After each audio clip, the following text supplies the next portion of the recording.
Hello everyone, my name is Dale Danker. I'm the president here in Tulsa, Oklahoma at local TW Local 514. It's been a little bit since I've made an update video. Been a lot going on with what's been called the May rebid, and so I want to take a few minutes here to make a video and kind of just go over a few things. Last update video was in January, February. Put out a few videos, a couple in March, and looks like maybe 3 in April. All of that was to talk about the Tuesday, Wednesday off, day off pattern coming to Tulsa, and all things surrounding that conversation. Just kind of want to give an update on where we're at on those things. So the May rebid, for the most part in Tulsa, they went forward with it with the contractual date that was in the book. We did freeze or pause, and I think San Grico put a letter out about that.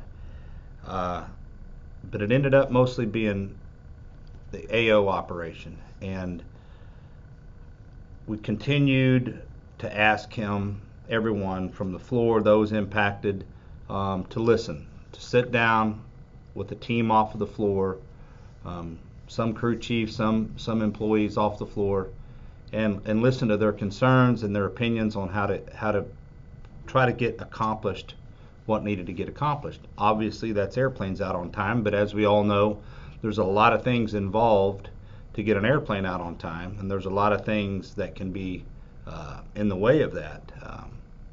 Parts ordering and getting parts and getting things flowed right, getting the cards to flow right so you can recognize when you get off course and how to get back on course, and how to call overtime and put the manpower where it needs to be, and not have overtime guys on overtime show up to a crew chief desk, which was some of the things that come up in some of these meetings, where the crew chief would say, hey, I got 4 or 5 guys walking up to my desk saying, hey, they were green lighted to work overtime, and we were told to report to you, and the crew chief's like, I don't have anything for you to do. So they go waste that overtime on something. They're there, the crew chief's going to find something that they can do, but is it the most productive thing to keep the airplane on track?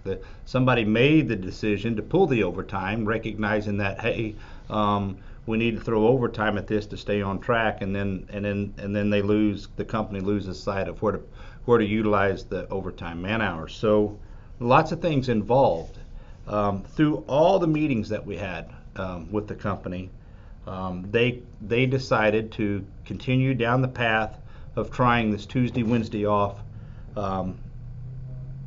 pattern, putting more people, taking them off of what they were working on Tuesday and Wednesday, and moving them over and dumping them on Saturday, Sunday. My concern is, and I've expressed this to the company, is what were the critical factors they were working on Tuesday and Wednesday? Now you're going to move them over here to work on Saturday and Sunday, and what's going to be missed on Tuesday and Wednesday. So I'm curious as to see if the overtime doesn't move from Saturday, Sunday over to Tuesday, Wednesday now. So we'll all have to do the best job that we can to keep an eye on this situation. I think there's the potential for it to cause a lot of confusion.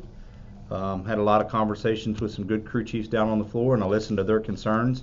But I can say on this video that even though the crew chiefs presented to me, told me that, and in the room too, they were honest about it, there's some things that probably would have made their jobs a little bit easier to flow things, but it wasn't a benefit to the employees. So the crew chiefs would always, in these conversations, yield to the fact that, like, look, we don't think this was in the best interest of the crew. So we continue to work towards what was in the best interest of the crew to get the airplane out on time.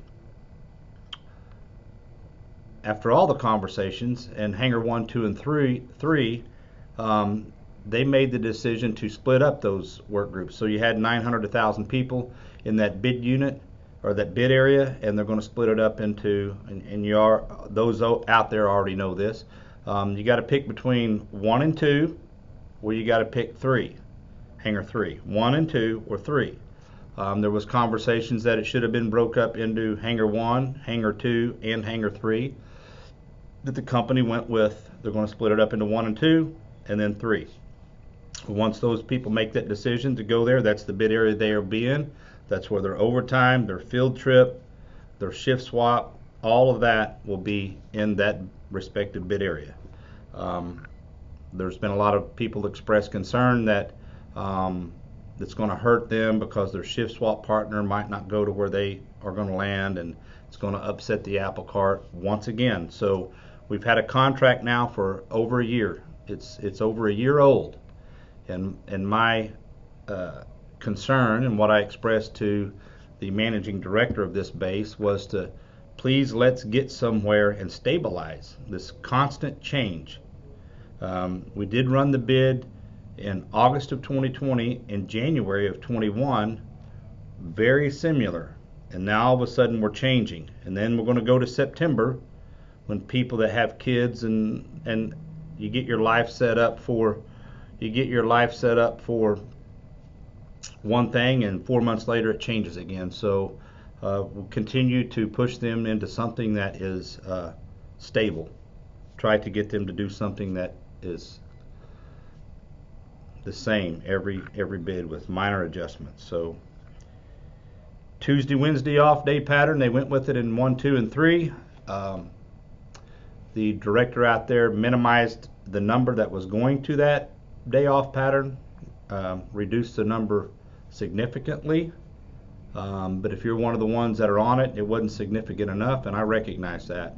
Over in hangars 5 and 6, not so much. They went with a plan out there that, in my opinion, is pretty heavy-handed, putting a lot of crew chiefs and a lot of people on Tuesday, Wednesday off, and we'll see how that works out for them. But my thoughts are, come September, I can't imagine there won't be more changes, but we'll keep an eye on it. As far as filing grievances on this May bid, I did file some 33Bs, 3 of them to be exact, and some of them have impacts, even though they were over CRO. I believe the outcome of them will have impacts on the whole base, maybe the whole system. But Kendall and the VP Kendall, Anderson, and the officers have been sitting down with, they started sitting down this week with the company to do local grievance meetings, and they've had some success. There's some grievances that might have got pulled, and I talked to one of the officers today. I think they were getting 21 paid, and they pulled 3. So I'd say that that's a pretty good job that they're doing. June 22nd, 23rd, and 24th, there will be finally a grievance review board meeting at headquarters. I believe I'll be traveling down for whatever day that is determined that I can speak on my presidential grievances. So be traveling down to speak on those. Other things are getting moved from the first, second step denied. They get moved to the GRB. So I've asked Kendall and the chairman to submit. Gary Peterson wants to see those, to submit the ones that they want to speak on, or want. It's going to be either Kendall or I speaking on them at the GRB. And so I've yet to see that list yet, but things are starting to finally, after a year, hopefully start 1 or 2 dominoes fall. We can start having these GRBs and getting some answers, and then we can move forward. Whether we get a good answer or we get an answer that we don't like, we need an answer so we can move forward. I want to say that I've met with the new base VP on a couple of occasions. He'll be coming back into town later this month, and then I'd like to get some time to meet with him.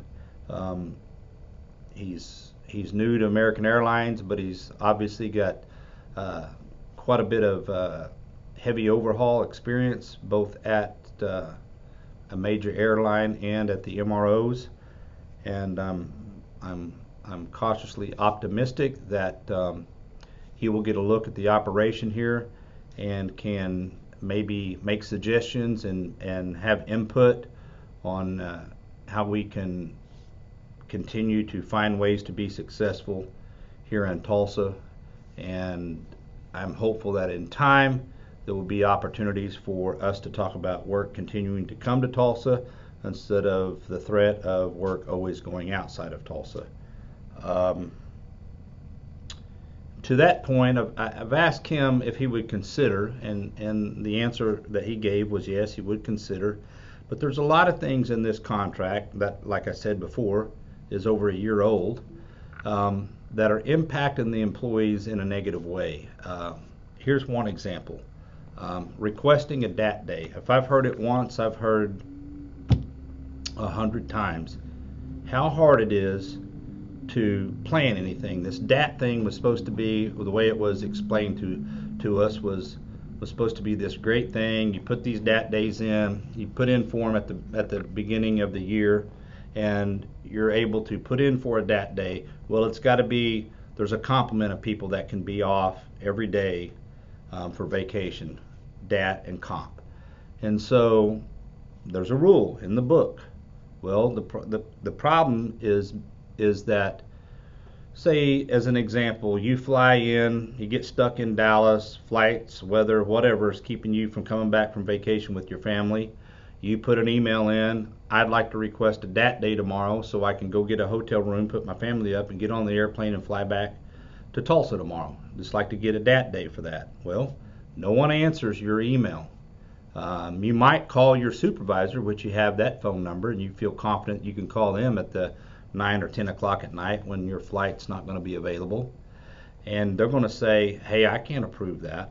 Well, we go to the boss, and the boss says, hey, they can approve that. So there's a disconnect on the rules in this contract book and how they're being applied to you guys and gals out here in Tulsa. My thoughts are there's several of these examples, and that we probably ought to maybe have an employee impact team, something. We need some way to address these issues.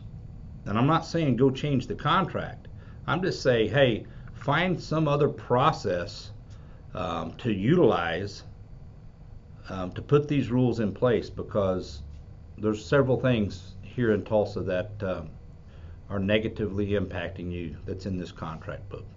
So I'll continue to push for a way for us to have a platform to let guys and gals off the floor give their personal experience on how this works, and a lot of times it's not working. So we'll continue to try to find a way to make it work for you.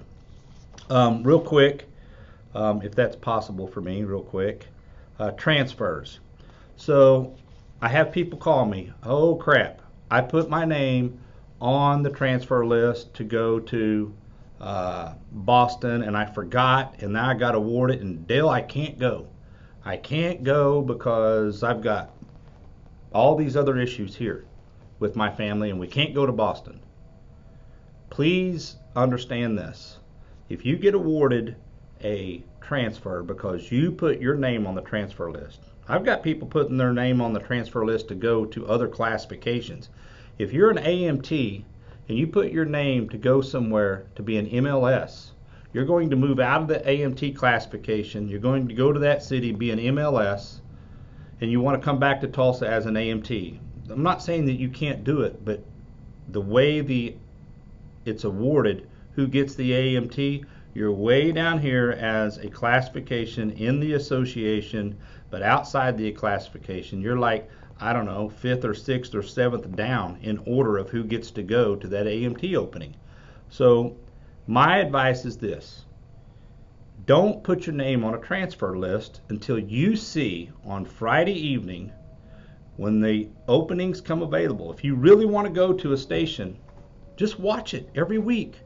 Watch and see if there's an opening there. If there's an opening there, have a conversation with your family, if that's what you have, and say, hey, do we really want to go if I'm awarded this position? If so, put your name on there. If that changes on Tuesday when they pull it down, you have 48 hours to pull your name off there. I would pull my name off there within that 48 hours instead of calling Danker and go, oh crap, I need help because I was awarded this transfer, I forgot about it. Look, if you get awarded it, just pack your bags. You're going to go. So enough about transfers. If you don't think you want to go somewhere, take your name off the transfer list. AMFA. We haven't heard anything about whether there's going to be an AMFA vote or not. A lot of people ask me my thoughts on that. Look, I try to do the best job I can here as the local president of Tulsa Local 514, TW Local 514. Try to do the best job I can. We have membership meetings that are starting back up. So if you want to come and express your thoughts on something or have a concern, come the June the 28th at 7:15 a.m., 11:45 a.m., or 3:45 p.m. Those are opportunities to come to a meeting when those 3 time slots, you should be able to make one that you're not on the clock or at work. So those are the 3 time slots that the e-board has set down to be the meeting times. But if you got concerns, come to the meeting, a new business, express your concerns. I get hit lots of different ways about the association, what's good, what's bad, AMFA, what's good, what's bad. Yeah, I've got an opinion, and I've got some personal opinions. Look, I've been lied to by some people that shouldn't have lied to me, and I got a little bit of a red ass about it. But I'm not going to stand in front of everybody and give up my personal opinions about things. You want to come to the meeting and catch me off to the side, we can have a private conversation. Enough about that. When the National Mediation Board makes a decision, then I'm sure we'll all know about it, and the appeals one way or the other will start, and at some point in time this thing will be put to bed. Please continue, if you got an issue, please continue to find a shop steward and get with that person and express your concern or your issue and let them work it. They get paid monthly to do a job, and they don't get paid near enough. So please understand that they, as well as the rest of us officers, we try to do the best we can. But usually, when you have an issue, I'm hopeful that it can go be verbalized to the supervisor and can be resolved. But if it can't be, we do a verbal. Management gets an opportunity to respond to it, and then we start the grievance process, putting it down on a piece of paper. And it's a long and winding road to get a final answer, but there is a process, and we try to follow it. So if you got an issue, please reach out to a shop steward. Let the shop steward do the things that they're trained to do to try to help you. And I mentioned membership meetings. Please come June the 28th and help us conduct our business. Thank you for your time. Y'all have a good day.